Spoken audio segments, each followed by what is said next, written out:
My name's Robert Craven, and today I'm going to talk about thriving agency businesses in Q4, what to do and why. Delighted to be here. I am on the board of 3 agencies. My business, Grow Your Digital Agency, Guider, runs masterminds for 40 agencies, and we've got 150 agencies at the moment on training programs that we run. I'm only telling you this to let you know that what I'm talking about comes from experience, comes from skin in the game, comes from talking to agencies, having that whole view. So this presentation, which I'm delighted to be able to give to you, is a quick run through of slides. Not my normal style, but I think it supports the argument, and the argument is pretty straightforward. For myself, understanding the world, where agencies are, whether they're thriving or dying or in between, understanding what the options are, understanding what in previous recessions people have done and what people should be doing in this recession to survive. Just a little bit of background. The agencies I work with are primarily in that sort of 10 to 100 range, some smaller, some larger, but they're primarily independent agencies. So without further ado, let's switch over and show you the dreaded PowerPoint, but I think it's the slides which are worth explaining what's actually going on and what we're talking about. So typically 12% of agencies will die in a year. If 100 agencies, 12% will be gone. Some will die gracefully, some will die painfully, but typically 12% will go. So that would look roughly like that. Now, this year is a different year. I reckon the death rate is going to be about 3 times a normal year, which would put it at about 30-35%. So now we see not just 12% dying, but we see literally a third of the room evaporating. The weak will die. Those who are vulnerable will die, but those who are strong are good. And then there's also the notion that some will be able to push themselves from the struggling into the surviving camp.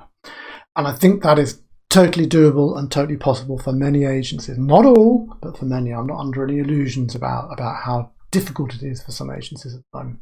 So which are you? Are you thriving, surviving, struggling, or dying? Well, we've talked to our 160 odd agencies, and we've just asked them in their opinion where they are, whether they feel it's the best year yet, whether they're basically above break even and they've got some cash coming in, or whether they feel they're still 50-50 and struggling, or whether they're actually dying. The interesting thing, of course, is that the rising tide lifts all boats. So in the good days, pre-COVID, when we talked about how difficult it was getting customers and how difficult it was, charging £150, £170 an hour, everything seemed to be rosy. I'm afraid that's not the case now. These are the numbers we have. 15% are thriving, doing really well. 35% are surviving, so 50% above the line, and then 40% are struggling, finding it really tough. I suspect many of those are finding it really tough because they've never seen a recession before. They don't know what working for 3 years really hard is like. They think it was always like it used to be, our business has been like, if you've got a balloon and your business is, in terms of market share, as a circle on the balloon, as you blow the balloon, everything increases. But that's not the case now. The balloon is contracting. And then 10% are dying, and I suspect that number will increase as the recession digs in. It's normal for recessions for more businesses to go bust after the recession in the middle of it. And that makes sense because what's happened is that people have done everything they can. They've struggled really hard to keep everything together. They've maxed out the credit card, and then they can't do it anymore. So the differentiator between the above the line and beneath the line is really straightforward. I'm not telling you anything you haven't figured out already. The successful agencies are the ones with the deep pockets. And why do they have deep pockets? Because they've saved money. And why did they save money? Because they're profitable and they're financially prudent, because they were charging decent prices. The successful agencies also have a healthy pipeline. Why do they have a healthy pipeline? Because they're good at marketing. They don't do the famine and then push and then famine type thing. They are constantly marketing, and their marketing's really good. Their marketing's really good, so it's actually cheaper for them to acquire clients than for other people. Good marketing is relatively cheap because it is right the way through the business. And the other thing they have is they have contracted revenue, contracted recurring revenue, because they tend to be larger businesses. They tend to be have larger clients, and larger clients tend to have deeper pockets, and larger clients tend to work on longer term contracts. So there's a kind of benevolent cycle which kicks in above about 30 or 40 staff. And likewise, the agencies that have done well, they tend to have a decent market spread. If you've got a bad market spread, like all your eggs in the one basket of hospitality, then or airlines, it's going to be really tough. But those people who've got a market spread meant that they could take the risk. And of course, some people had the perfect market spread when they, if they had bike shops and grocery stores and online gambling. Gosh, they were, that was the time to be there. But circular argument, the healthy agencies have been, on the whole, been healthy going into the recession, because they were prepared and they were ready for it and they knew what to do. Because it's only when the tide goes out that you discover who's been swimming naked, and that's what we've done. We've figured out who's been swimming naked, and that's been painful for everyone for every sense. So a quick look at the research. Bain. Point about this is that those who were pretty aggressive about marketing and selling ended up being the winners. They ended up performing considerably better than those coming out of the 7, 8, 9 recession by holding back and closing down. Likewise, research from McKinsey supports exactly the same thing. They call them the resilience. And the resilience did way better than the non-resilience as time went on, because at the time, and as a symptomatic of the type of business that they did cut some muscle, but they were always engaging and always trying to market as opposed to closing down, whereas these people at the bottom closed down. So this gives you kind of 4 options. This comes from Bain. If you consider your business as you went into the recession, that you had strong strategic position, you had customer loyalty, you had good market share, or weak, and you either had strong financial strength, in other words, relative to your peers, or weak, then you can see there are 4 boxes you could be in. If you're in that bottom left-hand box, then it's really go big or go home. It's like bet the farm or go home now. Go home now rather than death by 1,000 cuts. But you've got to be really aggressive, make some tough calls. It's going to be a gamble to know whether you survive. And that's a really vulnerable place to be. Second place is this top left-hand corner, which is you've got the strategic position, people know and love you, you've got the customer loyalty, but you've not got the deep pockets. And in that case, it's urgent cost transformation that must have taken place by now. And that will enable you to scale back on the non-essentials and get the processes and systems sorted out so you can focus on those core strengths. It sounds a bit business school talky, but I think it's just nice that the 2x2 box explains where we may be. Third box is this bottom right-hand one, where you've got the money but weak strategic position. You've got to invest in in sorting out that strategic position. You've got to redefine the business. You've got to invest to grow. Again, cost transformation. And then finally, the top box, which is where those cool players are, that all the ones who did really well, is deep pockets and people love you. You just invest to enhance the product and proactive acquisition. That's the take. So those are the 4 kind of options depending on how much money you've got and how your strategic position sits. So what should you have done, which is a bit like hashtag starting with the end in mind, which is the theme that runs through it. What should you have done? 1, restructure your costs without cutting the muscle. That's the clue. Restructure the cost without cutting the muscle. Never waste a good recession. Okay, so make sure that you've got a more powerful, stronger, more value-adding team. Use this opportunity to clean out anyone that you maybe don't want to be there. Second, put the financial house in order. That's about pricing, that's about costing, that's stress testing the P&L, the balance sheet. Go from quarterly to monthly to weekly cash flow forecast and P&L to make sure you're totally on top of the costs, because it's not just you, it's your business environment which is vulnerable now. So you need to be collecting money, you need to know exactly who's able to pay you and when they're going to pay you. Play offensively by reinvesting selectively for commercial growth. So be careful where you put your money, but where you do put your money, make sure that it's about growth and it's relevant. It's all about relevance. It's not about gambling wildly. It's about relevance. And for those of you who can, with the deep pockets, pursue a proactive M&A. It's the M&A pipeline which becomes the interesting way of looking at the future of the agency. And that's what we kind of need to think about. In effect, I think is about switching the button to agency warrior mode. And by warrior, I simply mean being clear, being strong, not being we're going to be resilient, we're on a marathon, it's going to take time. It's about being strong and clear and committed and enthusiastic and passionate and bold,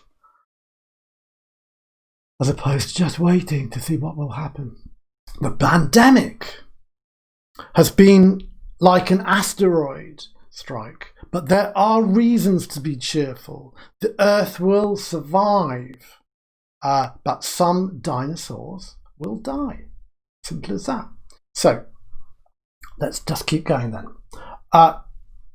Some more stats about the way forward. So one, global ad spending is expected to be 10% lower in 19 than it was in 19. That's from Group M, so that's good to hear.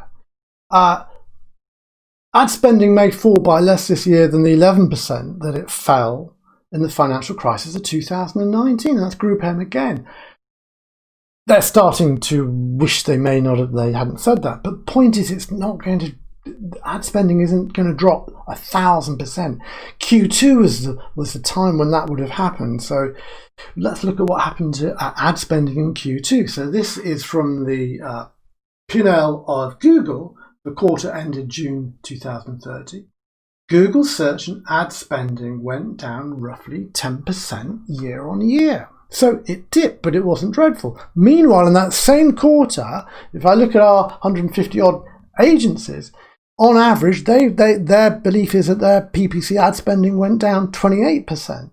So someone's doing well to flip that average, but we just need to think about the fact that it's 10% on average. So as the dust settles, a reshaping advertising world is emerging. Offline ad sellers have long been in decline. The creative agencies is a middleman business and it's being pinched from both sides. And the argument is it's facing gradual extinction. So just let's look at some of the figures. This is from Moffat Nathanson. Most advertising that was pulled in 2001 and 9 never came back, but this time they believe that the advertising will return as early as next year. Look at the uplift they've got there. This is going up. Because, and I think this is the important thing, the difference is that digital advertising, I'm speaking out, primarily to the digital advertisers and those who have a focus on digital advertising, it's the new rent. It's what you pay to be trading, and that recognition is coming in. Not only that digital transformation is required, but also that digital advertising is the new rent, and that's the point that our clients need to and are starting to really get. So there is also this decline of offline. We can see that companies pulled radio and print in the past downturns because they realized they didn't need them. And the same may be true of TV advertising. Just look at how those predictions are going in the United States. And again, digital ad spending has become resilient. It's become resilient because it is far more aligned with the way that people spend their time. So we can see that in 2010, there was a kind of disparity between how people spent their time and the advertising spending. Well, now, because it's 2018, you can see that the time spent on advertising spend is almost matching. So there's this close alignment means that digital advertising becomes more powerful than ever. TV advertising will start to crack. Everyone's always thought it's going to crack. Is this the year? Is this the year? But Google and Facebook are on track to increase their share of the worldwide digital ad business to 70%, and they have loads of capacity to display more ads. So again, we can see the graph pointing out there's tons of opportunity for digital advertising revenue share to increase worldwide. So this takes us to a back to basics piece for you. What should you be doing in your agency? 3 R's. This is an opportunity to redesign, to refresh and reposition your agency. Okay, redesign, refresh and reposition your agency. Right now is the time that you should have really thought through, what is it that your client really wants? What is it that they want right now? What position should we take relative to other people around us? As we look at what our clients are going through, what is it that they need from us? Do they still need a narrow focus, or is it the case that they're looking for more support and assistance and digital transformation? My argument would be to try and go up the food chain, try and do more digital transformation, try and do more strategic work or more strategic marketing work. That's where they want the help.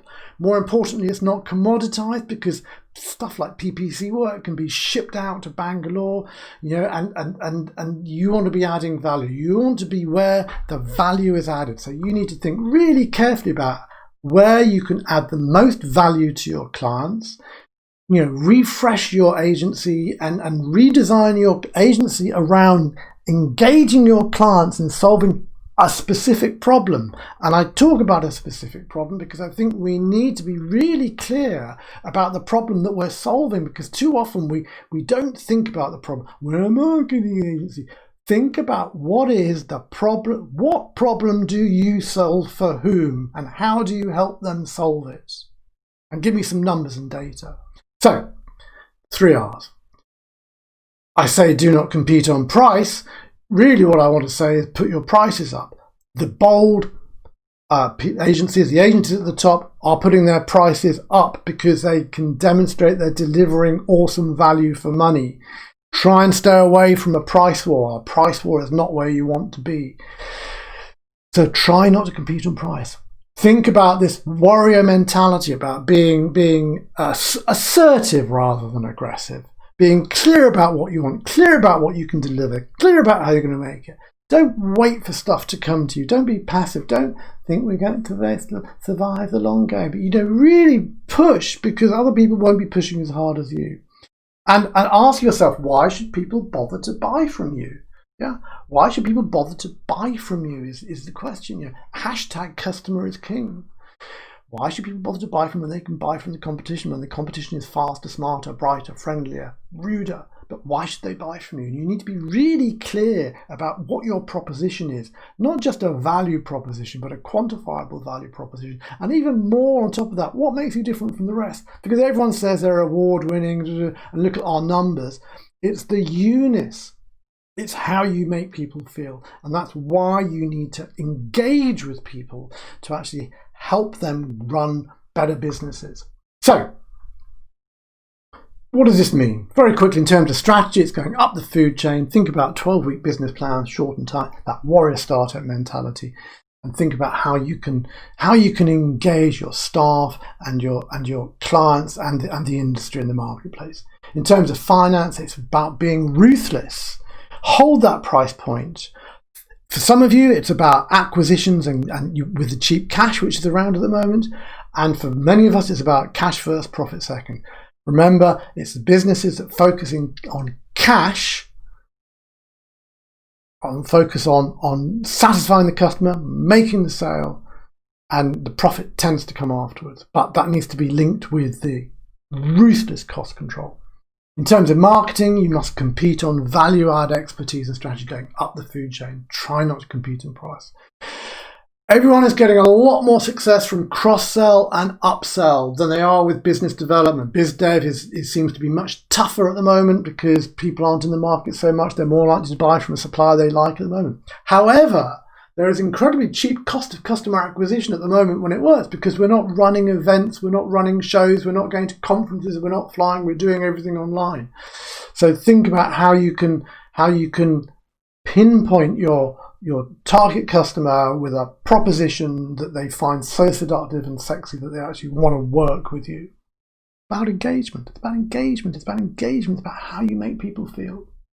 In terms of operations, ruthless KPIs and clarity, and really get those systems and processes sorted out. And underpinning all of this, People and culture, which makes everything happen. Again, a relentless focus on going back to your people, making sure that the values that your agency believes in are rolled out and delivered on. It's about, I'm going to use the word again, engagement, about going back to your values and your purpose and making sure everyone understands what the job in hand is. So it's back to basics. 3 R's, the opportunity to redesign, refresh and repurpose your agency. I will repeat this again, it's worth repeating. Do not compete on price. Yeah. What you need to do is compete on being the awesome value for money, on awesome value add. Think this idea of the warrior mentality and keep thinking hashtag customer is king. You know, why should people bother to buy from you? Why should people bother to buy when they can buy from the competition? So my concluding slide is this. The pandemic has been like an asteroid strike, but there are reasons to be cheerful. The Earth will survive, but some dinosaurs will die. Agencies are like cockroaches and not like dinosaurs. We scurry around, we figure out the new world. The opportunity for all of us is to figure out the new world. It is a different world. The old rules don't apply, and it's about figuring out how we can make that happen. And I think we've seen from the agencies we work with that those that kind of apply the common sense rules are the ones who actually do okay. They do better than they've done before. So on that note, I'm going to wish you every luck. I don't for a minute say that it's easy out there, but I think if we look at how agencies have behaved in the past in recessions, we look at how the successful behave now, and if we apply good common sense, then we'll make it. Thank you very much for listening. My name is Robert Craven. It's been a pleasure to talk to you.